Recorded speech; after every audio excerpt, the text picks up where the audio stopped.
नमस्कार दोस्तों, स्वागत है आपके अपने यूट्यूब चैनल सागर बाबा मेडिकल पे।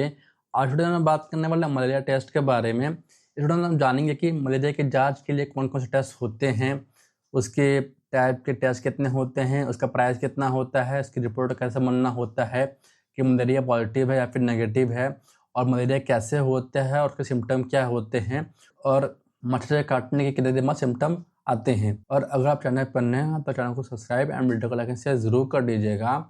बात करते हैं कि मलेरिया क्या होता है।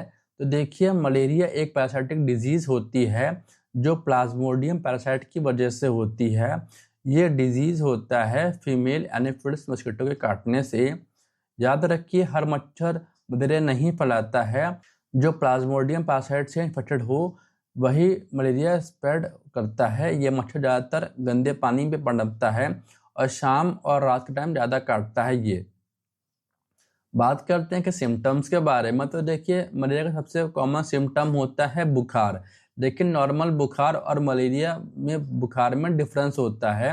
देखिए, मलेरिया फीवर पैटर्न में ठंड लगती है और तेज बुखार आता है और थोड़ी देर बाद पसीना आना, फिर बुखार का उतर जाना। ये बुखार रेगुलर पैटर्न में आता है, एक दिन छोड़कर या 2 दिन के गैप में ये बुखार रेगुलर पैटर्न में आता है।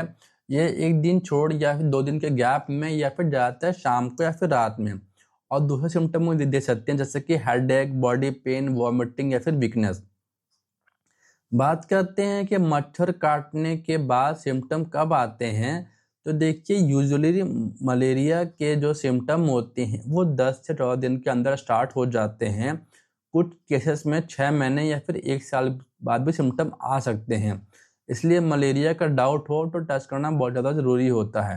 अब बात करेंगे कि मलेरिया टेस्ट के टाइप्स के बारे में। तो देखिए, मलेरिया डिटेक्ट करने के लिए मोस्टली 2 टेस्ट करवाए जाते हैं, जिसमें पहला आता है एमपी टेस्ट, जिसको हम मलेरिया पैरासाइट टेस्ट कहते हैं। इस टेस्ट को पेरिफेरल स्मीयर टेस्ट भी कहा जाता है। इसमें माइक्रोस्कोप के अंदर ब्लड सैंपल देखा जाता है। इस टेस्ट से पता चलता है कि मलेरिया है या नहीं, या फिर कौन सा पैरासाइट है, जैसे कि प्लाज्मोडियम वाइवक्स या फिर प्लाज्मोडियम फैल्सीपरम। ये टेस्ट गोल्ड स्टैंडर्ड माना जाता है। डॉक्टर सबसे पहले यही टेस्ट सजेस्ट करते हैं। इसकी जो रिपोर्ट टाइम होती है वो सेम डे ही मिल जाएगा, या फिर आपको 2 से 4 घंटे में रिपोर्ट मिल जाएगी। जो इसकी जो प्राइस होती है वो लगभग 150 से लेकर 300 रुपये तक हो सकती है। लैब टू लैब थोड़ा बहुत प्राइस वेरी कर सकता है। बात करते हैं दूसरे टेस्ट के बारे में, जिसको हम लोग कहते हैं मलेरिया एंटीजन टेस्ट, जिसको रैपिड टेस्ट भी कहा जाता है। इसको रैपिड डायग्नोस्टिक टेस्ट भी कहते हैं, क्योंकि यह टेस्ट प्रेगनेंसी टेस्ट के जैसा ही होता है देखने में। इस टेस्ट में ब्लड की 1 या 2 ड्रॉप ली जाती हैं। स्ट्रिप पर 2 लाइन आ सकती हैं। पहली लाइन का मतलब होगा पी फैल्सीपरम और दूसरी लाइन का मतलब होगा पी वाइवैक्स। रिपोर्ट आपको 15 से 20 मिनट में मिल जाएगी। सेम डे ही रिपोर्ट आपको मिल जाती है और इसकी प्राइस लगभग 300 से लेकर 600 रुपये तक हो सकता है। बात करते हैं कि सैंपल कैसे लिया जाता है। तो दोनों टेस्ट के लिए होल ब्लड सैंपल लिया जाता है। फास्टिंग की कोई ज़रूरत नहीं होती है। सैंपल दिन में कभी भी दिया जा सकता है। बात करते हैं रिपोर्ट को कैसे मानना होता है।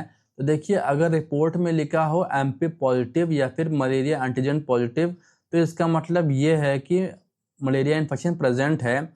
और अगर लिखा हो कि एमपी नॉट सीन या फिर मलेरिया एंटीजन नेगेटिव, तो मतलब ब्लड में पैरासाइट नहीं मिला है। लेकिन अगर सिम्टम स्ट्रांग हो तो डॉक्टर रिपीट टेस्ट भी करा सकते हैं। बात करेंगे इसमें कौन सा टेस्ट सबसे ज़्यादा बेस्ट होता है। तो देखिए, एमपी टेस्ट सबसे ज़्यादा एक्यूरेट और रिलायबल माना जाता है। एंटीजन टेस्ट फास्ट होता है, लेकिन कंफर्म करने के लिए एमपी टेस्ट भी किया जाता है। इसलिए ज़्यादातर doctor MP test plus antigen test दोनों ही टेस्ट रिकमेंड करते हैं। देखिए, ऐसे में आपको बुखार को इग्नोर नहीं करना है, सेल्फ मेडिकेशन बिल्कुल भी नहीं करना है। डॉक्टर की सलाह के बाद टेस्ट ज़रूर करवाना है और टाइम पर ट्रीटमेंट की शुरुआत करनी है। तो दोस्तों, ये थी आज की हमारी वीडियो। मैं उम्मीद करता हूँ कि आपको हमारी वीडियो पसंद आई होगी। अगर आपको हमारी वीडियो पसंद आई तो वीडियो को लाइक करिएगा, चैनल को सब्सक्राइब करिएगा, कमेंट करिएगा, वीडियो को शेयर जरूर करिएगा। मिलते हैं नेक्स्ट वीडियो में, तब तक के लिए जय हिंद, वंदे मातरम।